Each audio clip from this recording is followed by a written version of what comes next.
Previously on Alan Wake, Alice has been kidnapped. Alan, please help me. Alice? You'll do exactly what I say if you ever... How the hell did she get her hands on the manuscript anyway? I don't know. She's resourceful. I told you you were too hard on her. Listen, I found out all sorts of interesting stuff while I was digging around. Yeah.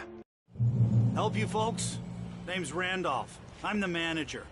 We're looking for Rose. Works as a waitress down at the diner. Rose, sure. Nice girl. Who wants to know? I'm Alan Wake. The writer, huh? I heard on the radio you were visiting. Well, I'll show you her trailer. That Rose, she's a nice girl.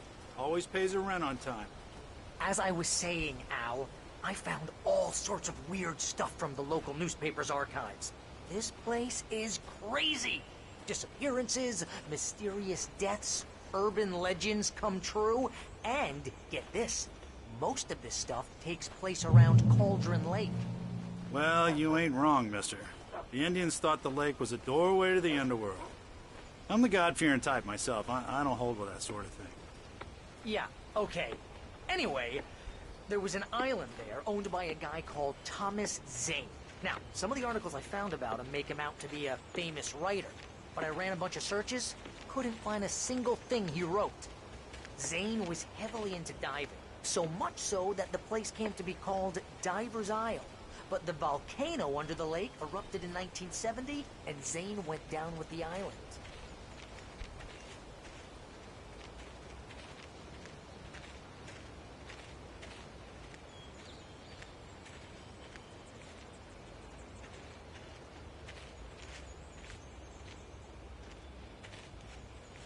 It gets better. A local girl, Barbara Jagger, drowned in Cauldron Lake just a week earlier.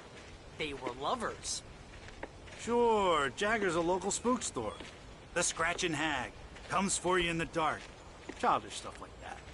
Anyway, Al, I'm just getting to the best part. All of the articles about this stuff were written by Cynthia Weaver. I asked around, and she's that crazy bag lady you met. What, the lamp lady? She can be a little loopy, but she's not homeless or anything. Yeah, anyway, she knew both Jagger and Zane before they both died, and she had some kind of a breakdown.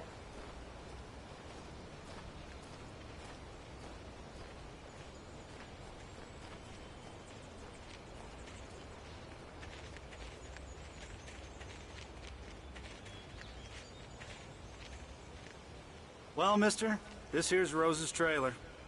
You mind me asking what you want with her? We're just here to talk to her, pal.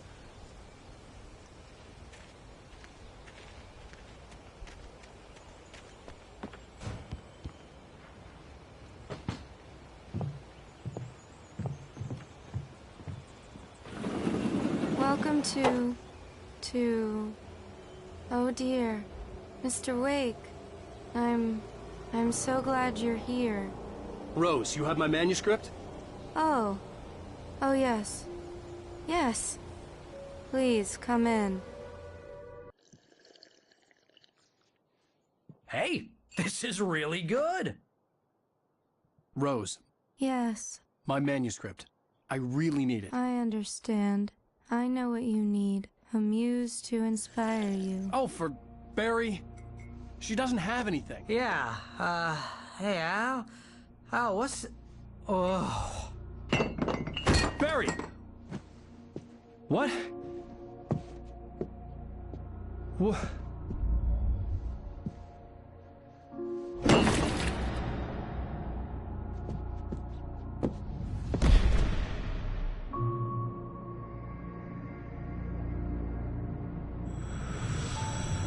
It's coming for you, hiding in my barber's skin. I'm too weak to stop it. You must turn the lights on. I promised I'd come visit you and your lovely wife. You must finish what you started. I insist. You must turn the lights on. Turn the light on. Back to work, boy.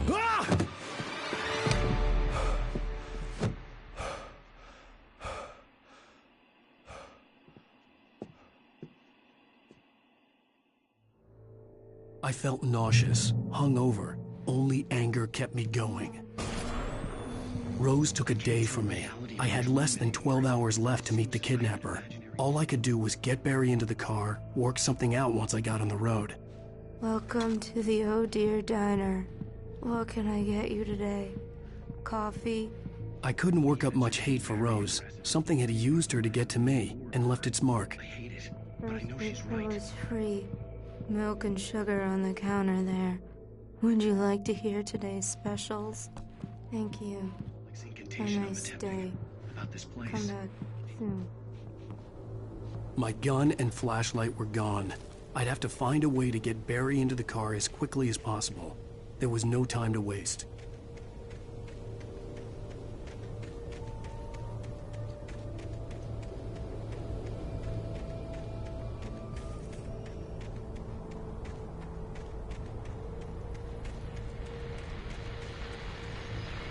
I just stepped outside to catch a breath of fresh air. Let me tell you, the weather's getting heavy. Nights like this make me especially glad I'm here talking to you and not home in bed. Once the weather takes a turn like this, I can't sleep at all. It's all tangled bed sheets and dark thoughts, punctuated by the occasional plunge into nightmare. Is it just me? Well, perhaps it is. But I hope I can make the night a little bit easier to get through. Caller, you're on KBF FM. Hey, it's Walt Snyder. What's on your mind, Walt? Well, I ain't the way you are, but, well, I can't wait here, you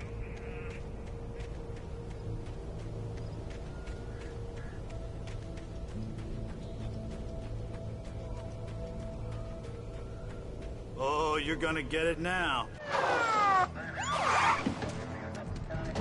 God knows what you've done to that poor girl.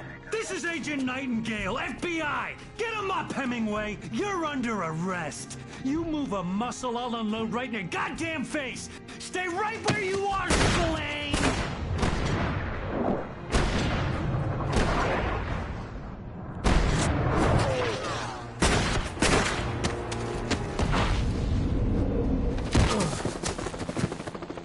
What are you? I'm standing right here, you goddamn maniac!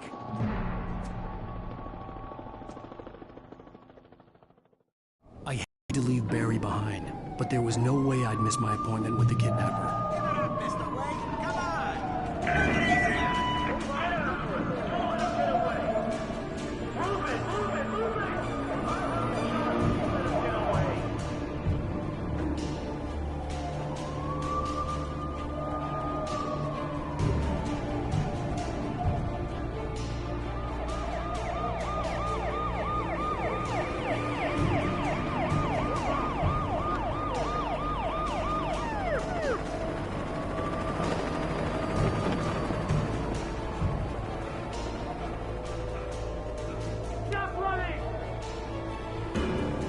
We have the suspect in sight! Okay, Ben. Keep your eyes peeled. He's gonna try to make it through here. Damn.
This horror was everywhere I went, circling me.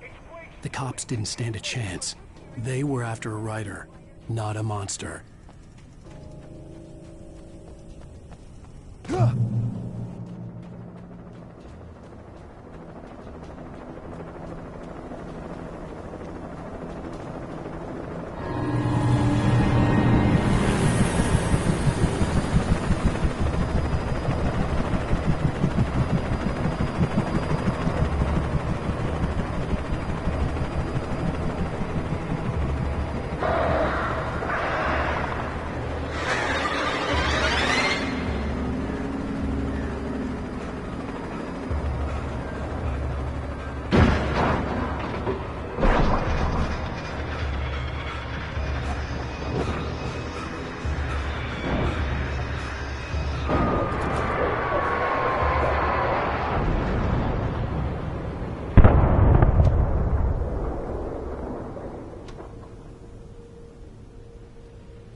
This is Jane.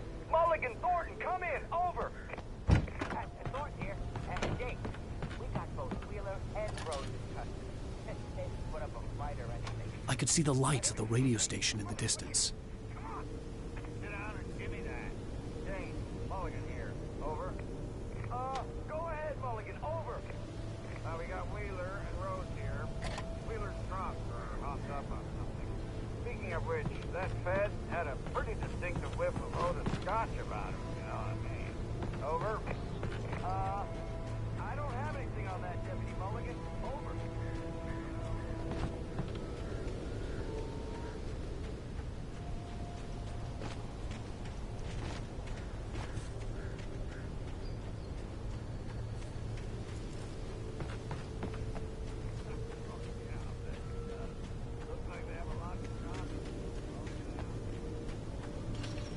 I imagined that the broadcast tower in the distance was part of the local radio station. Maine seemed like a decent guy. Perhaps he could give me directions to the coal mine.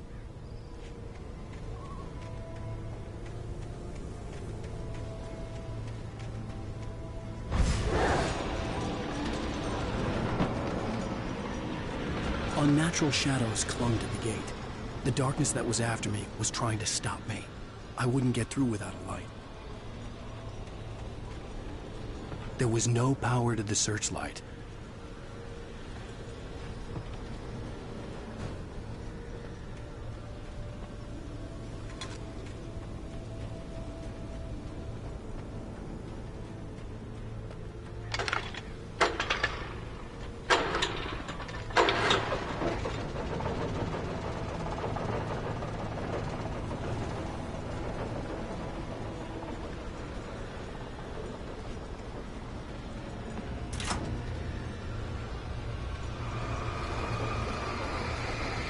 The old generator conked out. I'd have to see if I could fix it and try again.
took me a moment to recognize the flashbang grenades.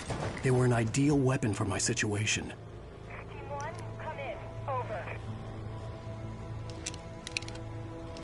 Team 1, this is Sheriff Breaker. Report. Over. Team 2, come in. I need a report. Over. Come on, guys. Talk to me. Come in, please. Over.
And here's another call.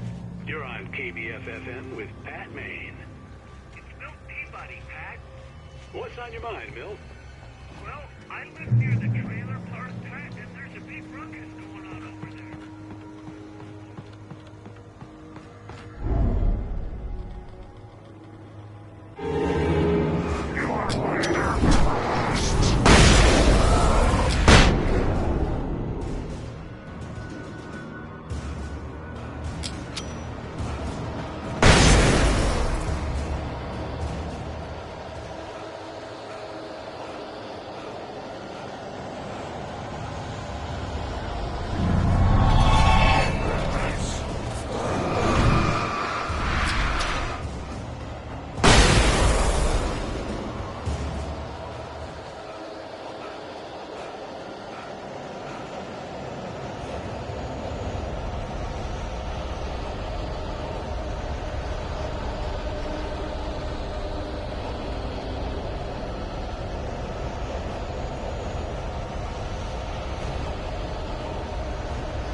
I hope Maine could lend me a car to get to the coal mine.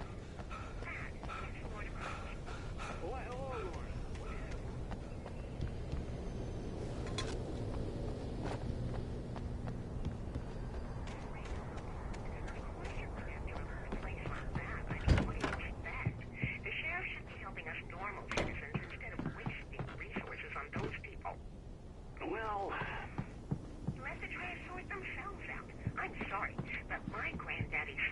Night Falls in 1911.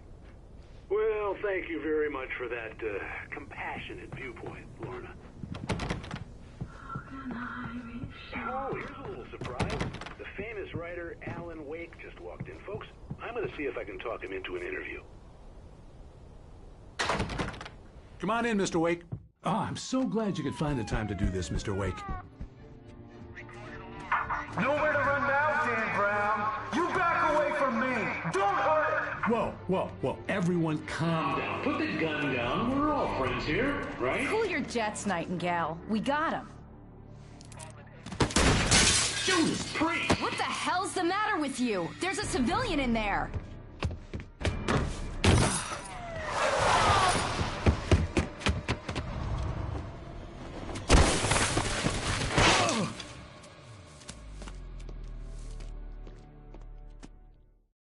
I'll get you yet, even if it kills me. You hear me? You hear me, H.P. Lovecraft? I had fallen off so many cliffs it was ridiculous. That's what you get for naming a book The Sudden Stop. It was probably good I hadn't had the chance to tell Maine where I was going. I'd have to lose the cops and find my own way to the mine.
There was no sensible reason for the power company work lights to be here. It was almost as if they'd been left for someone like me to use.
Hello? The most stubborn man I've ever met. Alice? Alice? Alan. Alan. I'm so afraid.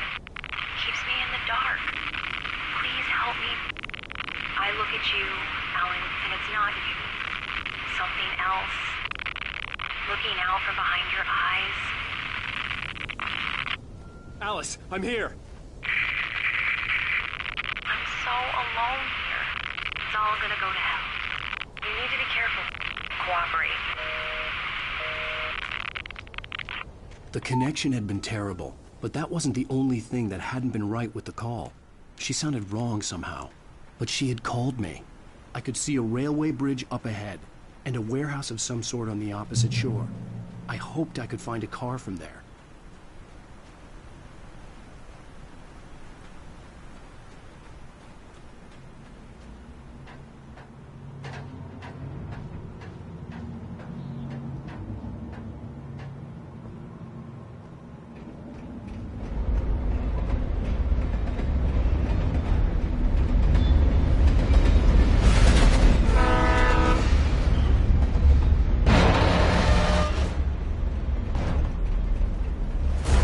That was pursuing me was growing stronger, and it was taking over everything in its path.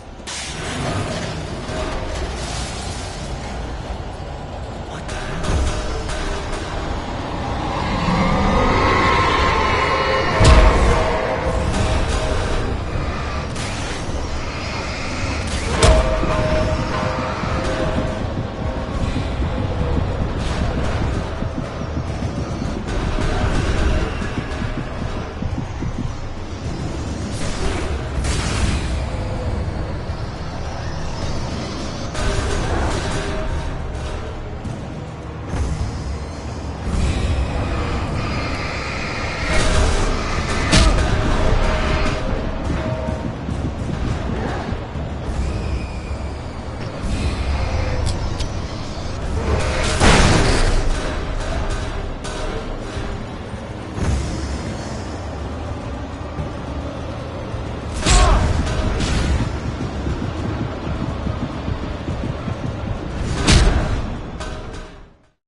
Sure.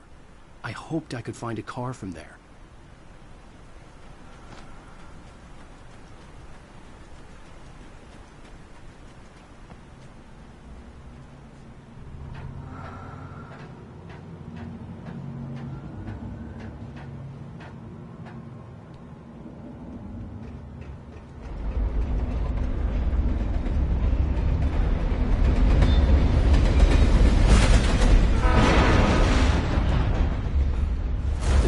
That was pursuing me was growing stronger, and it was taking over everything in its path.